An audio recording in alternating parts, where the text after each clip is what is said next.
Vamos a iniciar ya. Estamos grabando y de aquí en adelante ya vamos a empezar. Entonces, buenas tardes. Esta es la Iglesia Virtual Cristiana. Estamos celebrando hoy el sacrificio de Cristo. Vamos a abrir nuestras Biblias en Isaías 53, por favor. Isaías 53 es la profecía de el sacrificio de Cristo.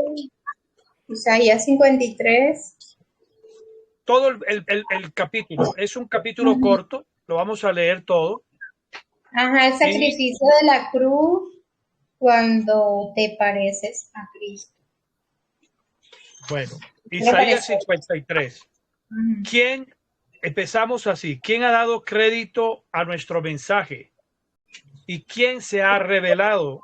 ¿A quién se ha revelado el brazo de Dios? Creció como un retoño delante de él y como raíz de tierra seca.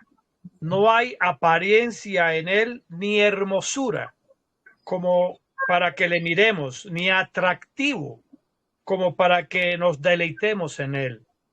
Fue despreciado, desechado de los hombres, varón de dolores y experimentado en quebranto. Como uno ante quien se esconde el rostro, fue menospreciado y no lo estimamos. Ciertamente, él llevó nuestras enfermedades y soportó nuestros dolores, y nosotros le tuvimos por azotado, por herido de Dios y abatido. Mas él herido fue por nuestras transgresiones, molido por nuestros pecados. El castigo de nuestra paz fue sobre él, y por sus llagas fuimos nosotros curados. Todos nosotros nos descarriamos como ovejas, cada cual se apartó de su camino, y Dios cargó sobre él la iniquidad de todos nosotros. Fue oprimido, aunque se humilló a sí mismo, y no abrió su boca, como un cordero que es llevado al matadero, y como una oveja que delante de sus trasquiladores está muda, tampoco él abrió su boca. Por arresto y por juicio fue quitado, y su generación, ¿quién la contará? Porque fue cortado de la tierra de los vivientes, y por la rebelión de mi pueblo fue abatido. Y se dispuso con los impíos su sepultura, mas con los ricos fue en su muerte, aunque nunca hizo maldad, ni hubo engaño en su boca. Con todo esto, Dios quiso quebrantarlo, sujetándole a padecimiento. Cuando haya puesto su vida en expiación por el pecado, verá descendencia, vivirá por largos días, y lo que plazca a Dios se cumplirá por su mano. Verá el fruto de la aflicción de su alma y quedará satisfecho. Por su conocimiento justificará mi siervo justo a muchos y llevará las iniquidades de ellos. Por tanto, yo le daré parte entre los grandes, y con los poderosos repartirá despojos, por cuanto derramó su vida hasta la muerte, y fue contado con los pecadores, habiendo él llevado el pecado de muchos e intercedido por los transgresores. Amén. Amén. Bueno, lo primero que aquí vemos es que es una profecía completa de lo que sería el padecimiento del Mesías. Esta profecía de Isaías capítulo 53 se cumple con Jesucristo, se cumple en Jesús. Vamos al cumplimiento de esta profecía en Lucas 23. Evangelio según San Lucas, capítulo 23, versículos del 26 al 49. Repito, Lucas 23, versículos 26 al 49. Me avisan cuando estén listos. Okay. Lucas 23. Lucas 23, Sí. del 26 al 49. Del ¿Listos? 26 al 40. Sí. Deme un segundo, porque estaba escribiendo. Del 26 al 41. Al 49. Al 49, sí, ya lo tengo aquí marcado. Listo. Martica, ¿puedes leer, por favor? Deme un segundo que lo estoy buscando. Lucas Lucas 23, 23. del 26 al 49. 23, 22. Aquí está. Del 26 al 49. Crucifixión y muerte de Jesucristo, correcto.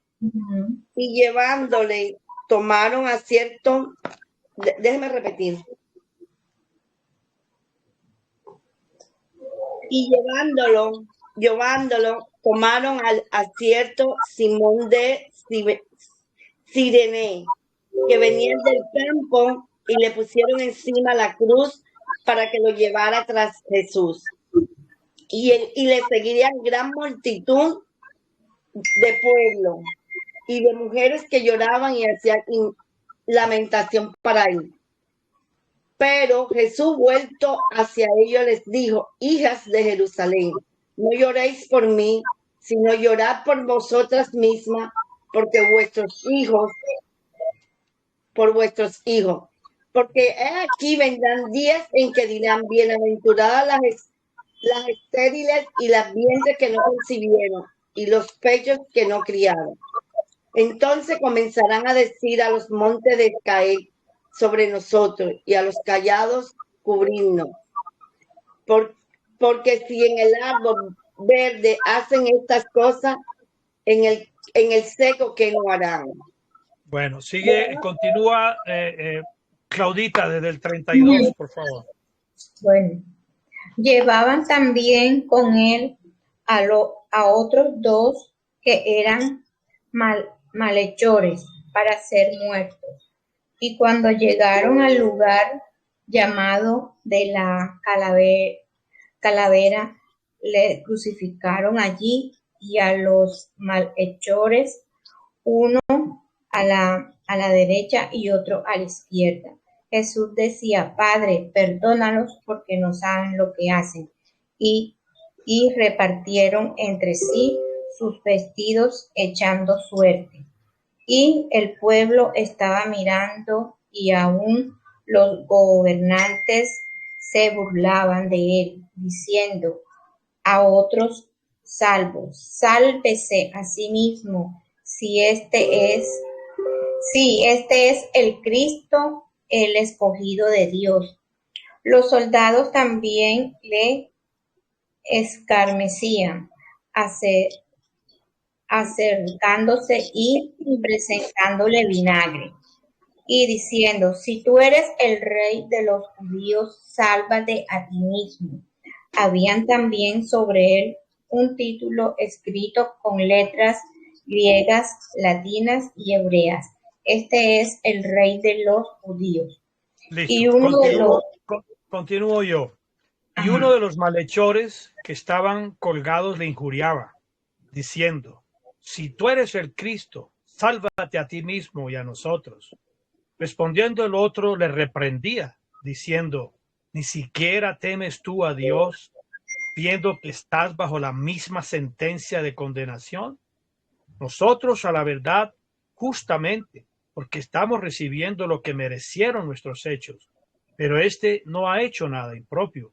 Y decía a Jesús: Señor, acuérdate de mí cuando vengas en tu reino. Entonces Jesús le dijo: de cierto te digo, hoy estarás conmigo en el paraíso. Cuando era como la hora sexta, hubo tinieblas sobre toda la tierra hasta la hora novena. y el sol se oscureció, y el velo del templo se rasgó por la mitad. Y Jesús, clamando a gran voz, dijo: Padre, en tus manos encomiendo mi espíritu. Y habiendo dicho esto, expiró. Cuando el centurión vio lo que había acontecido, dio gloria a Dios, diciendo: realmente este era hijo de Dios. Y toda la multitud de los que habían acudido al espectáculo, viendo lo que había acontecido, se volvían golpeándose el pecho. Pero estaba de pie a distancia todos sus conocidos y las mujeres que le habían seguido desde Galilea, mirando estas cosas. Amén. Amén. Y amén. Y amén. Bueno, aquí, como vemos, se cumple la profecía de Isaías 53 con la crucifixión y muerte del Señor Jesucristo. Como dice Isaías 53, cargando él como Cordero de Dios el pecado, las transgresiones de todo el mundo. Y esto también es bueno entenderlo. No es solo de los judíos, no es solo de Israel, sino de todo el mundo. Como dice Juan 3, todo aquel que en él creyere no se pierda, sino que tenga vida eterna, perdón. Para eso envió Dios al Señor Jesucristo, para que todo aquel que en él crea no se pierda, sino que tenga vida eterna. De manera que él murió por todos nosotros, por todos, por los pecados de todos. Dice Isaías 53 que leímos que el castigo de nuestra paz fue sobre él. Es decir, lo que nosotros merecíamos por nuestros pecados, él fue el que cargó eso. Todo ese castigo que nosotros merecíamos, él fue el sustituto nuestro. Jesucristo nos sustituyó a nosotros, a toda la humanidad entera, allí en la cruz. Él fue el Cordero de Dios que cargó no solo con los pecados nuestros, sino con las maldiciones nuestras, con las enfermedades nuestras, como dice la palabra en Isaías 53. Por sus llagas fuimos nosotros curados. De manera que el sacrificio de Cristo en la cruz trajo para nosotros no solamente una salvación eterna, sino también otros beneficios adicionales que nosotros, como creyentes en Jesucristo, podemos apropiarnos de ellos por fe y con fe. Como lo que les decía, él cargó la pobreza nuestra. Así lo dice la palabra. La palabra dice, 2 Corintios 8:9, ya conocemos el regalo de nuestro Señor Jesucristo, que por amor a nosotros se hizo pobre, siendo rico, para que nosotros con su pobreza fuésemos enriquecidos. Y lo de las enfermedades ya lo vimos. Por sus llagas fuimos nosotros curados. Ahora también otro beneficio son las bendiciones. Él cargó las maldiciones que nosotros merecíamos. Todas las maldiciones nuestras las cargó él en su cuerpo sobre la cruz. Vamos a Gálatas 3, 13, 14 y vemos esto con mayor exactitud. Gálatas 3, 13, 14. Me avisa cuando ya estén allí, por favor.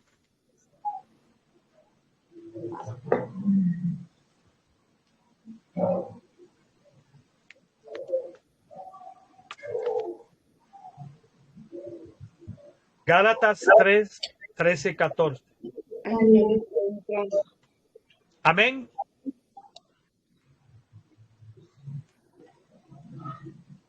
Gálatas estaba. Nuevo Testamento, es Gálatas. Gálatas está después de Corintios. Está Hechos de los Apóstoles, Romanos, Corintios, 1 y 2 Corintios, y después los Gálatas. Anterior a Efesios.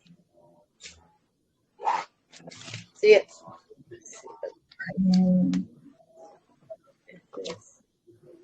Eclesiastés. Gálatas, No, Eclesiastés es el nuevo, es el Gálatas, Antiguo Testamento. Estamos en el Gálatas, Nuevo ¿qué? Testamento. Gálatas 3, 13, 14. Ay, no. Ok, ya lo tengo. El Espíritu se recibe por la fe. Es eso. Es Nuevo Testamento, Claudia. Gálatas 3, 13, 14. Gálatas capítulo 3, versículos 13 y 14. ¿Están allí? Sí, ahí yo estoy. Ya, no es el Claudita, link. ¿está allí? Sí, ya, estoy buscando la página. No es Bueno, el me link. avisan para proceder a la lectura, por favor. Ya yo Dale. estoy. ¿Cómo es el capítulo? Gálatas Capítulo capítulo 3, 13, Ajá, 14, ¿cierto? versículos 13, 14. ya. Bueno, dice así: Cristo nos redimió de la maldición de la ley, hecho por nosotros maldición, porque escrito está: maldito todo aquel que es colgado en un madero, para que en Cristo Jesús la bendición de Abraham alcanzase a los gentiles, a fin de que por la fe recibiésemos la promesa del Espíritu Santo. Amén, amén. Amén, amén. Esto es bueno detenernos aquí un ratico, Ujú. porque dice, Cristo nos redimió de la maldición de la ley. ¿Qué significa eso? Que en la ley había muchas maldiciones, muchísimas. Todas están en Deuteronomio 28. Ahí están resumidas todas las maldiciones de parte de Deuteronomio. Dios. Deuteronomio capítulo 28, eso sí es el Antiguo Testamento, porque estamos hablando de la ley. Pues, de todas esas maldiciones nos redimió el Señor Jesucristo, de todas. Y estas maldiciones incluyen las brujerías y ataduras, entierro, vudú, macumba, candomblé, todo ese satanismo que en un momento dado quieran otras personas hacernos a nosotros, o sea, maldecirnos con este tipo de actos maléficos. Él también nos redimió de todo eso. O sea, la redención del Señor Jesucristo de las maldiciones es general, es total, ¿sí? Y están contenidas allí en la ley, que incluyen una cantidad de cosas: pobreza, vergüenza, enfermedades y de todo eso. Nos redimió el Señor Jesucristo, cargando Él todo eso sobre su cuerpo como Cordero de Dios en la cruz. Y aquí dice algo muy interesante. Dice que se hizo maldición por nosotros, lo cual está claro. Se hizo maldición por nosotros, es decir, volvemos a lo mismo. Así como nosotros merecíamos castigos por nuestros pecados, porque la palabra de Dios dice todos a una pecaron. Ahí no se salvaba ninguno, nadie. Todos a una pecaron. No hay justo, dice la palabra, ni uno solo. Luego todos estábamos en condenación. Todo el mundo, la humanidad entera, estaba en condenación. Mas Cristo, como Cordero de Dios, carga todas esas iniquidades nuestras, pecados nuestros, anteriores a Cristo, durante Cristo y posteriores a Cristo, como ahora. Estamos en un tiempo posterior a Cristo. Él cargó todos esos pecados, todas esas iniquidades, todas esas enfermedades, toda esa pobreza, todas esas maldiciones sobre sí mismo, sobre su cuerpo en la cruz, para que nosotros seamos bendecidos. Aleluya. Para que nosotros fuésemos enriquecidos, sanos, bendecidos. Aquí dice, escrito está: maldito todo el que es colgado en un madero. Aquí está Gálatas 3, 13. Gálatas 3:13. Maldito todo el que es colgado en un madero. Bueno, esa es escritura del Antiguo Testamento, que dice así: maldito todo el que es colgado en un madero. Y por esa razón también es que el Señor Jesucristo muere en una cruz. No es casual. No fue casualidad. En el plan de Dios nada es casual. No es casual que él haya muerto en una cruz, porque así ya estaba escrito: maldito el que es colgado en una cruz. Entonces luego, para cargar nuestras maldiciones, las que nosotros merecíamos por nuestros pecados, él tuvo que haber muerto en la cruz. No es, atención, como predican en algunas iglesias, que la cruz es el símbolo de la salvación. No es así. No, no y no. Una pregunta. Bien grande. La cruz no es ningún símbolo de salvación. La cruz, como acabamos de ver aquí, está escrito en la palabra, es un símbolo de maldición, no de salvación. Salvador es quien murió en la cruz. Eso es diferente. Y no podemos equivocarnos en eso. El que murió en la cruz sí nos salvó a nosotros en la cruz, que es distinto. Él no murió en la cruz, él está vivo. Bueno, la palabra dice que él murió en la cruz. Ajá. Y cuando él fue cuando lo iban, ahorita vamos. Bueno, ya vimos en Lucas 23 que te murió, exclamó: en tus manos entrego mi espíritu. Y enseguida murió. Él sí murió, porque cuando le iban los romanos que estaban allí, a ver, explico algo sobre la crucifixión. La cruz tenía debajo, en los pies, unos montículos donde ellos tenían los pies. Allí ellos tenían los pies puestos, y los clavos en las muñecas no le permitían a ellos respirar bien. Ellos, para poder respirar por la posición en que estaban en la cruz, tenían que hacer así, sobreponerse. Y eso lo hacían con las piernas. Con las piernas se impulsaban hacia arriba para poder respirar. Entonces, pasado cierto tiempo, cuando veían que la persona no había muerto, ellos lo que hacían era quebrarle los pies. Quebrarle los pies con una vara, con un palo. Le quebraban los pies, digamos que con un bate, las rodillas, para que no pudieran impulsarse hacia arriba, para que no pudieran respirar, y eso hacía que entonces se murieran, asfixiados prácticamente. En el caso de Jesucristo, o sea, a los dos ladrones les quebraron las piernas, se las quebraron. En el caso de Jesucristo, cuando se acercan a quebrarle a él las piernas, ya ven que está muerto. Ya él estaba muerto, y es cuando le pinchan le pullan con una lanza el costado para cerciorarse de que no estaba vivo, y de ese costado le sale sangre y agua. Entonces, eso ya estaba escrito en la palabra, en los salmos, porque los salmos dicen: ni uno solo de sus huesos fue quebrantado, ni uno solo de sus huesos fue quebrantado. De manera que era porque ya estaba escrito así, que los huesos del Señor Jesucristo iban a estar totalmente completicos, sanos, no quebrados. Entonces, él sí murió. Él murió en la cruz.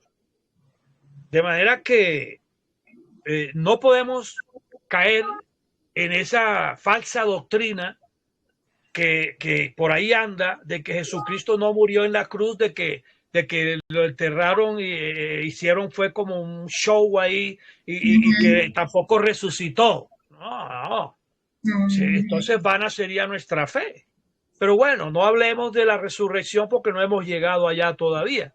Eso lo vamos a ver este domingo, que vamos a hacer también el culto este domingo sobre la resurrección. Pero aquí estamos hablando del sacrificio de Cristo en la cruz. Y a lo que quiero enfatizar, perdón, es que de acuerdo a la palabra de Gálatas 3:13 que estamos estudiando ahora, dice que la cruz es un símbolo de maldición, porque escrito está: maldito el que es colgado. O sea que el símbolo es maldición, el símbolo de la cruz. Claro, por eso es que esto de que la señal de la cruz y que yo te bendigo y hacen es así, pues están maldiciendo. Además, y es que se persinan tampoco. Es que esa es la persina. Además hacen así y es una cruz invertida. Si tú lo analizas, esto es una cruz invertida, que es símbolo satánico. ¿Usted no sale en el video? Y cuando uno va a orar, entonces uno no pone las manos así. Pues eso está bien. No sé, yo no las estoy viendo a ustedes. Eso está bien. Pero nada de lo que es cruz debemos hacerlo nosotros, ni disque la señal de la cruz, ni meterse y disque a otros y que al bendecirlo, porque es al revés. Aquí está claro. Tenemos que ser bíblicos. Por eso es que yo he dicho siempre, hay que ser bibliocéntricos, no lo que el ser humano haya enseñado, que eso es una doctrina que proviene del Vaticano, de los católicos. Nosotros no somos católicos, somos cristianos, que es distinto. Es decir, discípulos de Cristo. Y los discípulos de Cristo tenemos que ser cristocéntricos. Además, cristocéntricos y bibliocéntricos, nada más, para no desviarnos hacia cosas extrañas y equivocadas. La cruz fue porque en esa época a los condenados a muerte se les condenaba en la cruz.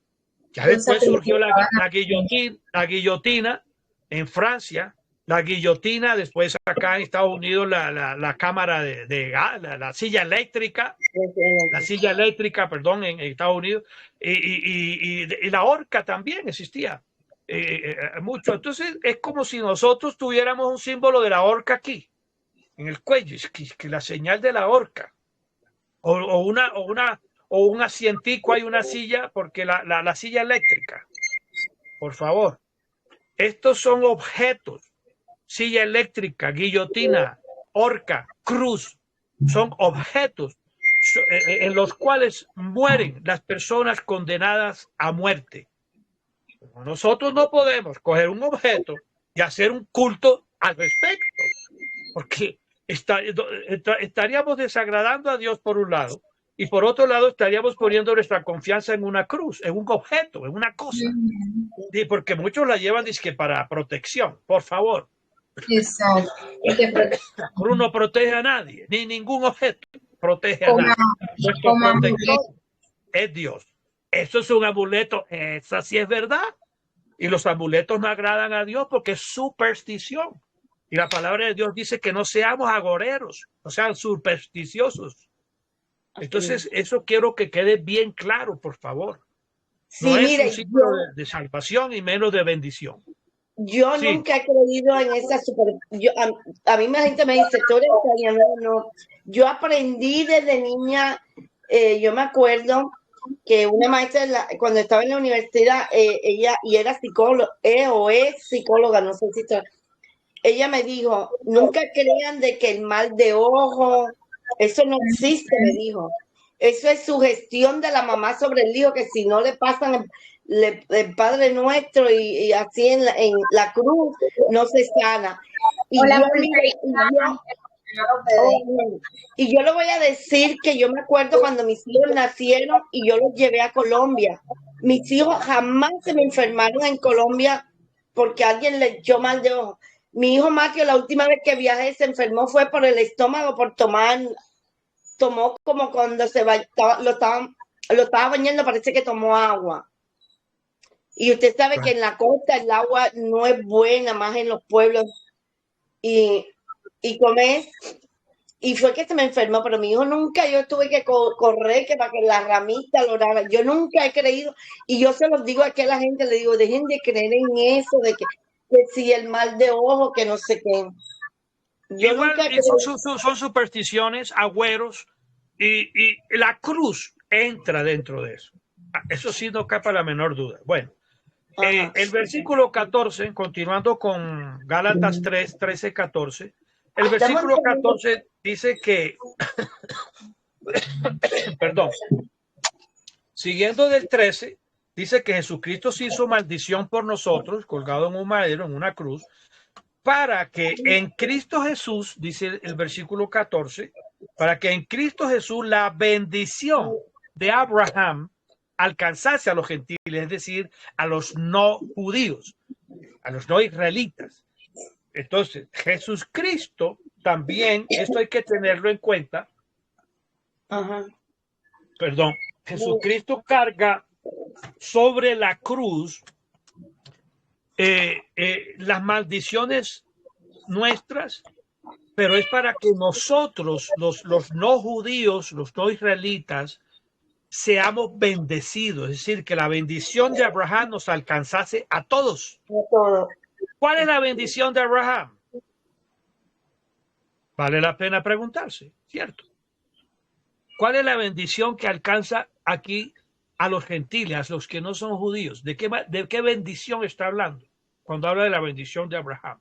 Porque ese fue el objetivo también, de que Cristo muriera en una cruz, que la bendición de Abraham cayera también sobre nosotros.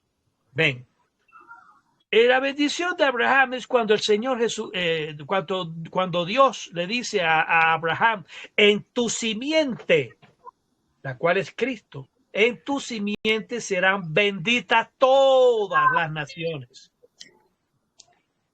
Entonces ahí ya vemos que la bendición de Dios desde esa época, que estamos hablando de Génesis, del principio de la Biblia, ya Dios tenía diseñado bendecirnos a todos nosotros, a todos, a toda la humanidad, no solamente al pueblo de Israel, sino a todos, por fe.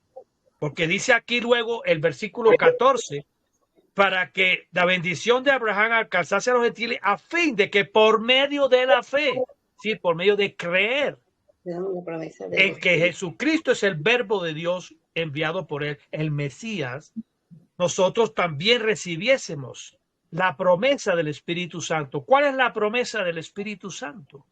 Valga también la pena preguntar, ¿no es cierto?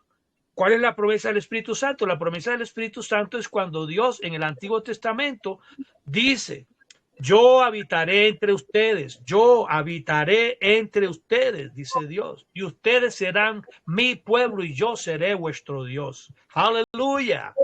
Cosa que viene a ser realidad después de Cristo cuando envía su Espíritu Santo, el Espíritu del Padre y del Hijo en los creyentes. Allí se cumple también lo que el Señor Jesucristo dijo. Quien en mí cree, de su interior correrán ríos de agua viva, hablando del Espíritu Santo que íbamos a recibir los que creyésemos en él. ¿Correcto? Correcto. Eso está claro. Luego, estos son beneficios realmente, ¿sí? Otro de los beneficios que podemos ver, acabamos de ver en Gálatas 3, 13, 14, el beneficio de la bendición. La bendición de Dios es el habitar en nosotros. No hay mayor bendición que esa. Perdón, porque algunas personas dicen, no, porque bendición es las riquezas, que tú tengas riqueza, o que bendición es esto y lo otro. ¿De qué sirve la riqueza si no tienes salud, por ejemplo? De nada. Confunden las bendiciones con cosas materiales. Exacto. La bendición aquí está asociada y únicamente, además, con la presencia de Dios en nosotros. Esa es la mayor bendición que nosotros como cristianos podemos tener, que el Espíritu Santo more en nosotros, nuestro cuerpo. La presencia de Dios entre nosotros. En nosotros. En no nosotros. La bendición es dentro la de presencia nosotros. de Dios dentro de nosotros. Claro, La mayor habitando bendición como es lo Jesús. prometió. Por eso dice la promesa. Yo puedo ¿Perdón? decir, la mayor bendición es Jesús habitando en nosotros. El Espíritu del Padre y del Hijo habitando en nosotros, sí. puedes decir eso porque la palabra dice que Jesucristo es el Señor, dice, la palabra dice que el Señor es el Espíritu. O sea, perdón, por eso digo, lo apropiado es decir el Espíritu del Padre y del Hijo, porque el Espíritu del Padre es el Espíritu Santo, Dios es Espíritu. Luego, su Espíritu es santo, es el Padre, pero ese Espíritu del Padre también está en su verbo, porque el verbo es también Espíritu, el verbo de Dios. Luego, es el Espíritu del Padre y del Hijo que está en nosotros. Por eso la palabra dice que Jesucristo es el que envía su Espíritu Santo, el Espíritu del Padre. Entonces, nosotros tenemos aquí en nuestro corazón físico viviendo al Espíritu del Padre y del Hijo, a lo que llamamos Dios Padre, Hijo, Espíritu Santo. Yo le dije hoy a una clienta, a ver si está correcto, cuando me despedí, y yo le dije, bueno, hoy es un día muy importante, y le dije, y ya lo último le dije, Jesús, que siempre prevalezca en cada corazón de tu familia, tuyo, mío. Eso está bien. Amén. Perfecto. Claro. Jesucristo en nuestro corazón, Espíritu Santo en nuestro corazón, nuestro Padre en nuestro corazón, es lo mismo. Porque recordemos que, por ejemplo, hay una palabra que el mismo Señor Jesucristo dice, no se preocupen de que tengan que hablar ustedes, porque cuando vayan a hablar, el Padre es el que habla a través de ustedes. Entonces, es el Espíritu del Padre y del Hijo. Hay algo que sí quiero aclarar en este punto, y no es que sea Dios Padre, Dios Hijo, Dios Espíritu Santo. ¿Por qué? Por algo muy sencillo. Porque entonces ahí estaríamos hablando de tres dioses. ¿Sí me entienden? O sea, del politeísmo. El politeísmo es multitud de dioses. Y la palabra es clara. Oye, oh Israel, tu Dios uno solo es. Uno. Dios es uno. Y no hay otro. De manera que no podemos decir Dios Padre, Dios Hijo, Dios Espíritu Santo, como si fueran tres dioses. Digo, como nos enseña en otra iglesia, tres dioses distintos. Por favor, peor aún, es que distinto. Es uno solo. Entonces, ¿qué es lo que deberíamos decir? Dios, Padre, Hijo, Espíritu Santo. Porque no se pueden desligar el uno del otro, de ninguno. Es como nosotros que somos tripartitas también. Nosotros somos de tres partes, espíritu, alma y cuerpo. Nosotros no nos podemos desligar de eso. Entonces, ¿qué somos nosotros? ¿Espíritu nada más? No. ¿Qué somos nosotros? ¿Alma nada más? No. ¿Qué somos nosotros? ¿Cuerpo nada más? No. Somos espíritu, alma y cuerpo, las tres cosas. Pero no podemos decir que son tres cosas distintas, porque entonces estaríamos sujetos a desmembrarnos, a una desunión que no existe. Somos uno solo, espíritu, alma y cuerpo. Claro. De igual manera, Padre, Hijo, Espíritu Santo son uno solo. Entonces, lo correcto no es decir Dios Padre, Dios Hijo, Dios Espíritu, como si fueran tres dioses y distintos. No. Porque eso somos politeístas, nosotros no creemos en multitud de dioses porque eso no es bíblico. La Biblia habla de un solo Dios, Padre de todos, dice. Un solo Dios, Padre de todos. Que ese Padre sea espíritu es otra cosa y que ese Padre hable, que su verbo es otra cosa. Así como nosotros somos espíritus, alma y cuerpo y también hablamos. Pero no podemos desligar lo que hablamos de nosotros mismos. Entonces tampoco podemos desligar el verbo de Dios del mismo Dios, ni su espíritu, mucho menos. Entonces, lo correcto es decir Dios, Padre, Hijo, Espíritu Santo. Todo junto a la vez. Dios, Padre, Hijo, Espíritu Santo. Todo junto. Bueno, vamos a otro beneficio en Colosenses 2, 13, 15. Vamos a Colosenses. Colosenses está un poquito después de Gálatas. Pasan a Efesios, pasan a Filipenses y está ahí después de Colosenses 2.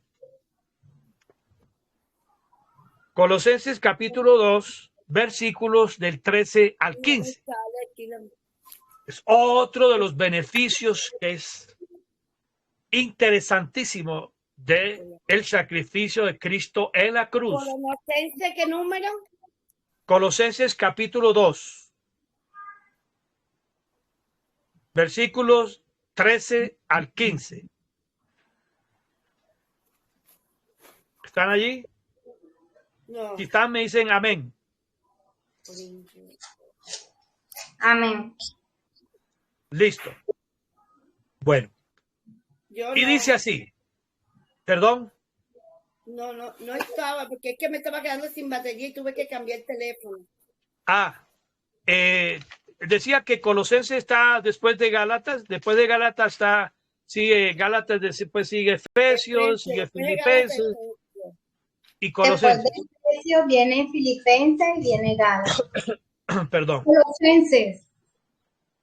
Colosenses capítulo 2, versículos 13 al 15. Cuando estés allí me dices amén, por favor. Dios saber. Amén. Listo. Bueno.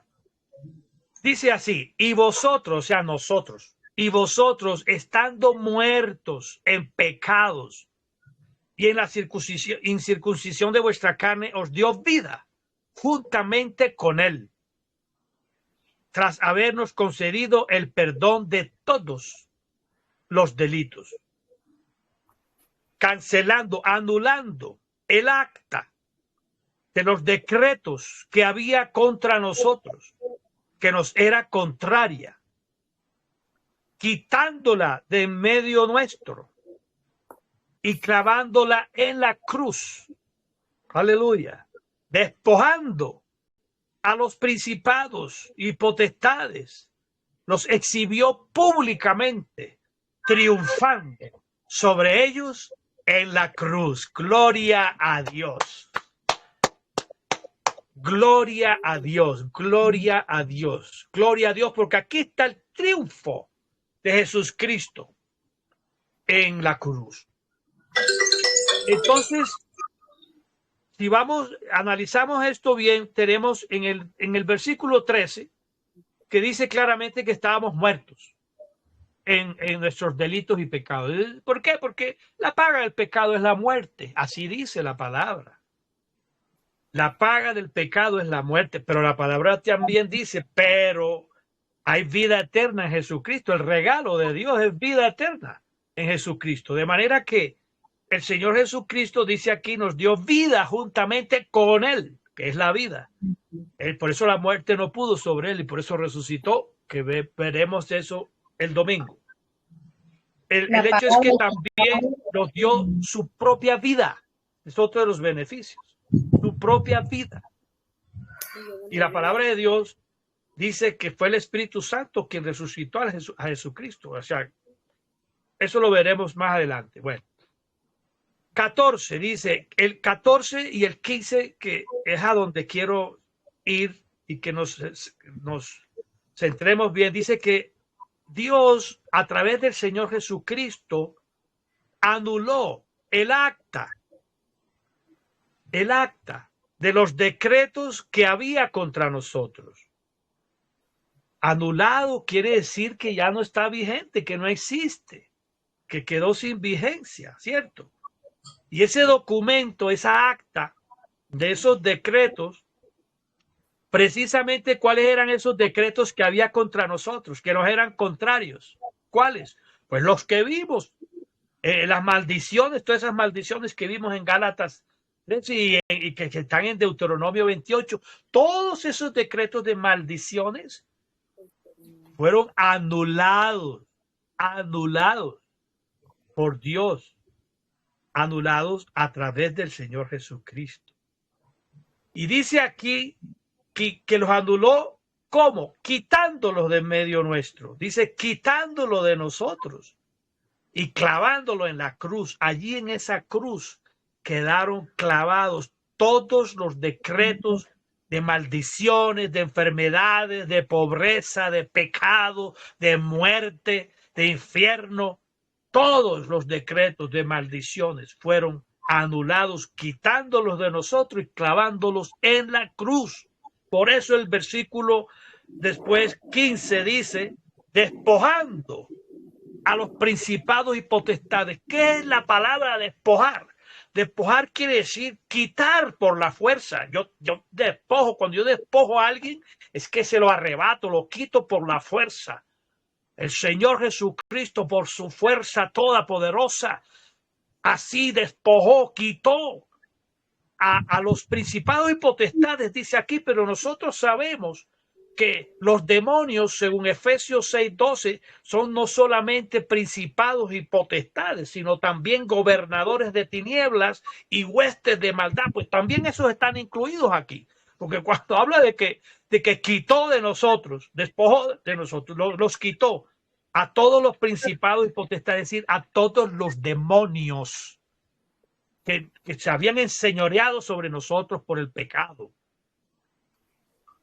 Y a todo demonio que quiera enseñorearse aún hoy en día de los seres humanos, porque todavía están tratando de apoderarse y se han apoderado de muchos y siguen tratando de apoderarse de los seres humanos. Pues con esta palabra usted los puede neutralizar con esta realidad, porque la palabra de Dios es toda poderosa y ante esta palabra y ante el verbo de Dios se someten todos los demonios, como está escrito aquí. Principado es lo máximo que hay en la jerarquía de los demonios, que es el diablo, o sea, empezando por Satanás. Satanás es un principado. La Biblia lo dice, el Señor Jesucristo lo cataloga como el príncipe de este mundo. Entonces es un príncipe, es un principado.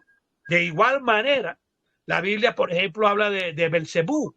También el Señor Jesucristo cataloga o identifica a Belcebú, Baal-Zebub, como el príncipe de los demonios. Es decir, el que tiene a su cargo los demonios. Es decir, digamos que Belcebú es el segundo después de Satanás. Satanás tiene a Belcebú y Belcebú, a través de Belcebú, domina a todos los demonios, en los cuales entonces... ¿Perdón?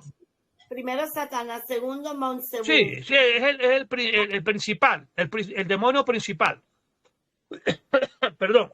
Y su segundo es Belcebú, que es príncipe de los demonios, o sea, de todos los demonios. ¿Perdón? Belcebú. Belcebú, sí, que significa Baal-Zebub, el señor de las moscas. Bueno, después de eso vienen las potestades. Y después de las potestades, los gobernadores de las tinieblas, en las cuales está todo lo que es tiniebla, que es la lujuria. La lujuria es un gobernador de tinieblas. Y muchos más. Y después los huestes, las huestes de maldad, que son los espíritus inmundos que andan por ahí pululando en los lotes vacíos, en los apartamentos, en las casas. Esos son los que se meten, lo que uno ve en la noche, lo que la gente confunde como o llama fantasmas. Esos son las huestes. Perdón. Eso ni siquiera saben las órdenes que dan las potestades y los principados menos. Eso nada más obedecen. Bueno, ahí están los grises y otros. No vamos a entrar en detalles sobre eso porque no es el objetivo de esta reunión. El objetivo de esta reunión es saber que el Señor Jesucristo quitó por la fuerza, o sea, arrebató a todos estos demonios, a todos los demonios, a todas las jerarquías demoníacas desde Satanás para abajo, las quitó de nosotros los seres humanos, de los creyentes en Cristo, del cristiano, de la cristiana. Dice aquí que los exhibió públicamente. ¿A dónde? En la cruz. Los exhibió ahí. La obra maligna de los demonios estaba allí, exhibida en su propio cuerpo. Dice, triunfando sobre ellos en la cruz. Luego, la cruz no es como dijo el Papa Francisco, que fue el fracaso de Dios. Dios reprenda al diablo. Porque así dijo. Y ahí está. No lo estoy inventando. Ahí está en YouTube. Usted puede entrar. Usted en YouTube puede digitar fracaso de Dios. Y ahí ve al propio disque Papa diciendo que ese fue el fracaso de Dios. Imagínense. ¡Qué blasfemia! Pues eso es lo que él quisiera. Y eso es lo que quisieran todos los demonios, porque los demonios, eso es lo que los demonios dicen a propósito. Lo mismo que dice el Papa es lo que los demonios dicen, que ese fue el fracaso, que ellos llevaron a Dios ahí a la cruz. Y por eso un famoso filósofo que no voy a nombrar porque ni siquiera vale la pena, dice: Dios está muerto. Bueno, el domingo veremos que no fue así. Pero aquí lo que habla es que en vez de un fracaso, la muerte del Señor Jesucristo en la cruz fue triunfo de Dios, el triunfo de Dios sobre todos, los principados, las potestades, los gobernadores de tinieblas, la hueste de maldad, sobre todos los demonios y sobre toda fuerza enemiga. Allí en la cruz, ese fue el triunfo. No la cruz, vuelvo y repito, porque es que como nombran la cruz, la gente se va: sí, la cruz, entonces. No, el que murió en la cruz, por supuesto, no la cruz. El que murió en la cruz fue el que causó esa victoria sobre los demonios. O sea, el Señor Jesucristo. Amén. Colosenses 2, 14, 15. Bendito sea el Señor. Bueno, ahora sí vamos a la Santa Cena, porque la Santa Cena, como vamos a ver, tiene mucho que ver, muchísimo que ver con el sacrificio de Cristo. Y para la Santa Cena vamos a Primera de Corintios, vayan un poquito atrás de Colosenses, a Primera de Corintios capítulo 11. Primera de Corintios 11.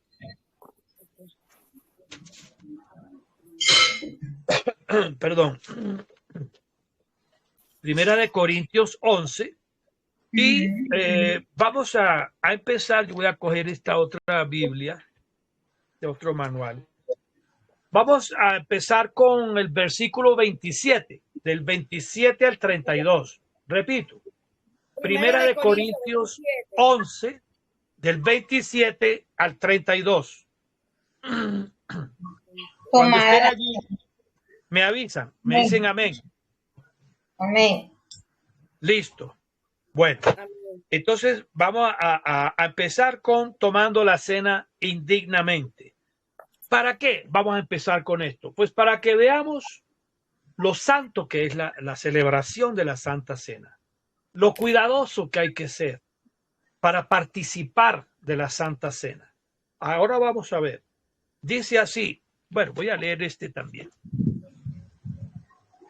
De manera que cualquiera que coma este pan o beba esta copa del Señor indignamente será culpable del cuerpo y de la sangre del Señor. Por tanto, examínese cada uno a sí mismo y coma entonces del pan y beba de la copa.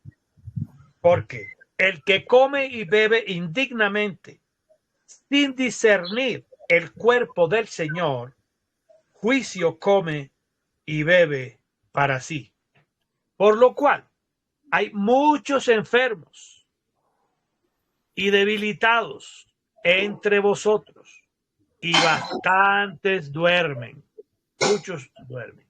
Si pues nos examinásemos a nosotros mismos, no seríamos juzgados. Mas, al ser juzgados, somos corregidos por el Señor para que no seamos condenados con el mundo. Hasta ahí, 32. Esto es, como ven, muy delicado. Hay varias cositas que quisiera que reflexionemos sobre estos versículos. Primero que todo dice que manera que cualquiera, o sea, cualquiera es cualquiera. La Biblia es textual. La Biblia no es, como dice mucha gente que son símbolos figurativas, no, es textual, es al revés. La Biblia es muy exacta en lo que habla. Cualquiera que coma este pan o beba esta copa indignamente será culpado del cuerpo y la sangre del Señor, o sea, de la crucifixión de Cristo. Será culpado. Es como si esa persona misma fuera de los que clavaron a Jesucristo en la cruz. Así será culpado la persona que participe de esta Santa Cena, de este recordatorio indignamente.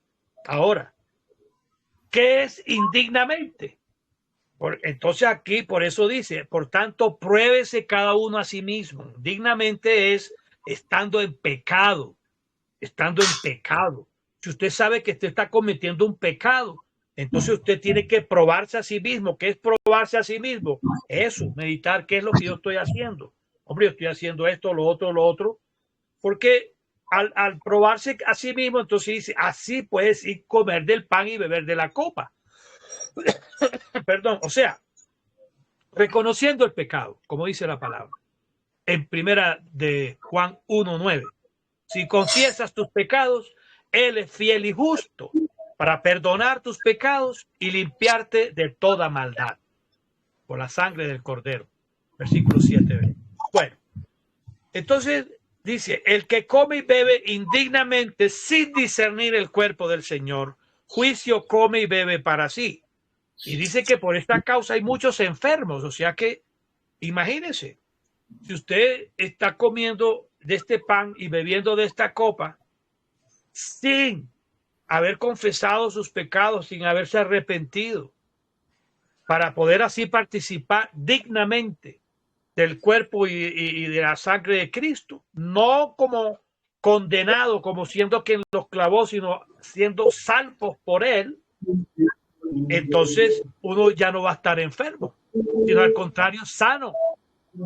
Y valga la pena que con esto a mí me gusta también ir a lo contrario. Es decir, si hay muchos enfermos, atención, por comer indignamente y beber indignamente la Santa Cena, pues si usted la come dignamente y la bebe dignamente, la Santa Cena, pues la enfermedad no lo va a tocar a usted. Usted va a estar sano. Amén. Amén. Apropiese de eso. Apropiese de la salud que hay en aquel que cargó con sus llagas nuestras enfermedades. Y dice que hay muchos enfermos y debilitados entre vosotros y muchos duermen. Cuando aquí habla de duermen dice muertos, o sea que se han muerto. Por eso. Porque no discernieron el cuerpo y la sangre de Cristo, es decir, el sacrificio de Cristo, que es de lo que estamos hablando. Y lo que lo comieron ahí, como comer cualquier sancocho o cualquier celebración de cumpleaños y tal, y porque hay gente así. Si la Biblia lo dice es porque hay gente así, ligera. Gente que coge a la ligera las cosas de Dios. Entonces, para ellos son los que están dirigidos esta amonestación. Dice después, si nos examinásemos a nosotros mismos, es decir, si pensáramos qué es lo que estoy haciendo mal para poderlo confesar y arrepentirnos, para que nos perdone, dice, no seríamos juzgados. Aleluya. Va siendo juzgados, somos condenados, castigados por el Señor para no ser condenados con el mundo. Bueno, eso es para los que ya no disciernen. Por los que no disciernen, estos iban a ser juzgados, ya lo vimos, que como si crucificaran a Cristo. Ahora sí vamos a entrar en materia y pueden agarrar, a tener cerca el pan y el vino, o el pan y el jugo de uvas. Y vamos a los versículos 23-24. Retrocedemos un poquito, allí mismo, en el capítulo 11 de 1 Corintios 11, pero versículo 23-24 dice así, porque yo recibí del Señor lo que también os he enseñado, que el Señor Jesucristo, la noche que fue entregado, tomó pan y habiendo dado gracias, lo partió y dijo, tomen, coman, este representa mi cuerpo que por vosotros es entregado. Haced esto en memoria de mí. 1 Corintios 11, 23, 24. Quiero aquí hacer dos salvedades. Muy rápidamente, muy brevemente. Primero, no es toman, comen, este es mi cuerpo que por vosotros es partido. Porque hay unas versiones que dicen así. Por vos, como vimos, el cuerpo de Cristo no fue partido. Ya lo vimos. Y usted coge cualquiera de los evangelios donde aparece lo de que quebrantan las piernas de los ladrones y aparece que Jesucristo no le tocaron sus piernas, los huesos de él. Lo que así estaba escrito. Ninguno de mis huesos será quebrantado. Luego, no es partido. A Jesucristo no le partieron su cuerpo. Es entregado, que por vosotros es entregado. Eso sí. Por eso dice el Señor Jesús, la noche que fue entregado. Eso sí, fue entregado. Tomó pan y dijo, tomad y comed, este es mi cuerpo que por vosotros es entregado. ¿Ok? La segunda cosa, perdón, que quiero compartir brevemente también, es que dice hacer esto en memoria de mí, en memoria. O sea, como un recordatorio de lo que Él hizo por nosotros en la cruz. O sea, de tomar nuestro lugar en la cruz, de tomar nuestros pecados en la cruz, de tomar nuestras enfermedades en la cruz, de tomar nuestras maldiciones en la cruz, de tomar nuestra muerte en la cruz. Eso es un recordatorio. No es como dicen los católicos para que Cristo venga. Entonces, por eso este es el cuerpo de Cristo. ¡Ah! Cuerpo de Cristo, amén. No te estás comiendo el cuerpo de Cristo. ¿Quién ha dicho que el cuerpo de Cristo se come? Esta es la sangre de Cristo. Entonces, seríamos entonces unos caníbales y unos satánicos, porque los satánicos son los que beben la sangre para coger adrenocromo y otras cosas que no voy a entrar en eso ahora. Por favor, no es un sacrificio satánico, es algo muy santo. Es un recordatorio nada más. Entonces, vamos a comer del pan. Vamos a comer del pan. Una tajada de pan tajado integral. En aquella época, como sabemos, el pan se comía sin levadura. Es una representación de lo que nuestro Señor Jesucristo hizo por nosotros en la cruz. No estamos comiendo el cuerpo de Cristo. Nos estaríamos comiendo nosotros mismos. Nosotros somos el cuerpo de Cristo. Estamos participando, haciéndonos partícipes en una forma de compañerismo con el Señor Jesucristo, recordando lo que hizo por nosotros, agradeciéndose. Gracias, Señor. Tu llaga fuimos curados. Gracias, Señor. Cargar nuestros pecados allí.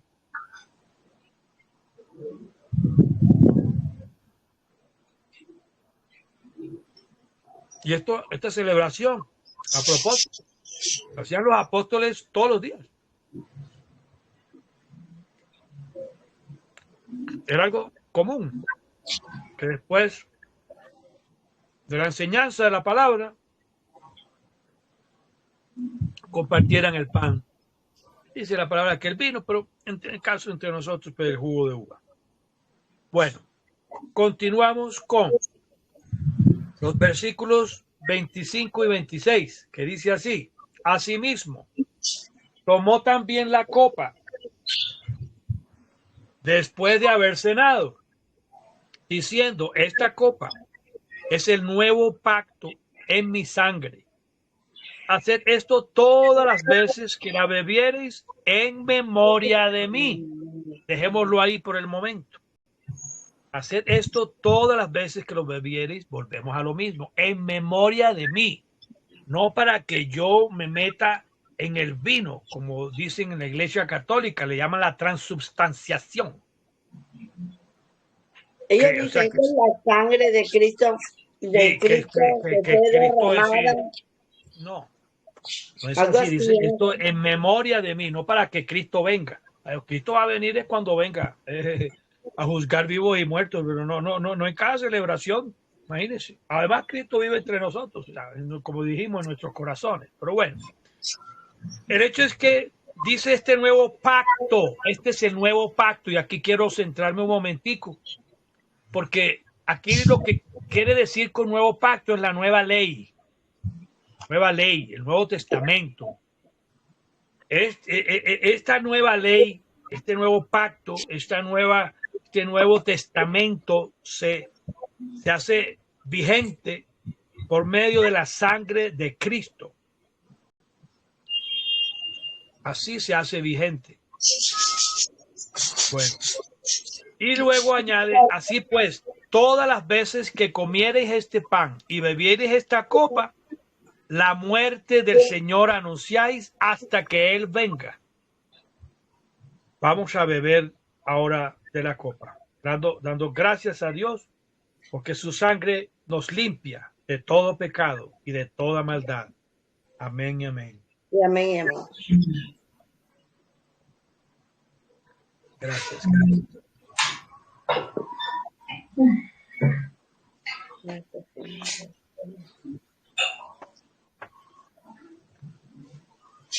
Gracias, Cristo. Amén, amén. Gracias, Cristo.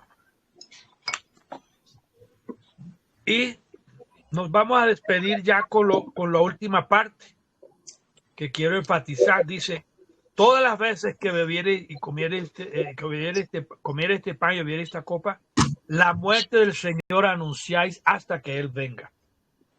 Esto es un deber nuestro. O sea, anunciar la muerte quiere decir lo que Él hizo en la cruz por nosotros. Nosotros tenemos que anunciar esto a todos los que más podamos. Y dice hasta que Él venga, o sea, hasta la venida de Cristo, o sea, por siempre. Mientras estemos nosotros aquí vivos y mientras Él tenga aquí la misión nuestra principal, además de nuestra propia salvación, primero, que es lo primero, y de los que estén alrededor nuestro, dice, será salvo tú y toda tu casa, es hacer conocer este sacrificio de Cristo en la cruz por todos nosotros, hasta que Él venga. Esa es nuestra misión. Amén. Amén. Bueno, ¿hay alguna pregunta? No. Ahora sí las veo. Bueno. Sí, no se veía. Yo no lo vi a usted nunca hasta ahora. Ah, caramba. Bueno. Listo. Entonces, que Dios les bendiga, Dios les guarde, Dios les bendiga. Nos vemos Amén, el domingo. amén. Dios mediante. Este domingo vamos a hablar sobre la resurrección de Cristo. ¿Ok? Ok. Otro triunfo grande, otro home run. ¿A qué hora? Todavía no sé, pero lo más seguro es que sea más o menos hacia esta hora. Después de 2 de la tarde, yo creo. Tipo 3, más o menos. Sí, yo pienso que es mejor cambie la hora, porque es que yo a veces los sábados termino tardísimo, a veces llego a la 1, en lo que llego, y para levantarme, a veces ni siento, es tanto el cansancio que no siento a veces el alarma y Jesús, oye, mira, está sonando. Sí, no, está bien, está bien. Lo hacemos más o menos después del mediodía, Sí, así bueno, como hoy está bien. A listo. las 3 está bien. Perfecto. ¿Usted está grabando? No. Sí, esto está grabándose. Ya voy a terminar la grabación. Ok, porque quería hacer una pregunta. Yo le mandé un video de un pastor que es de la comunidad aquí donde yo vivo. No, donde yo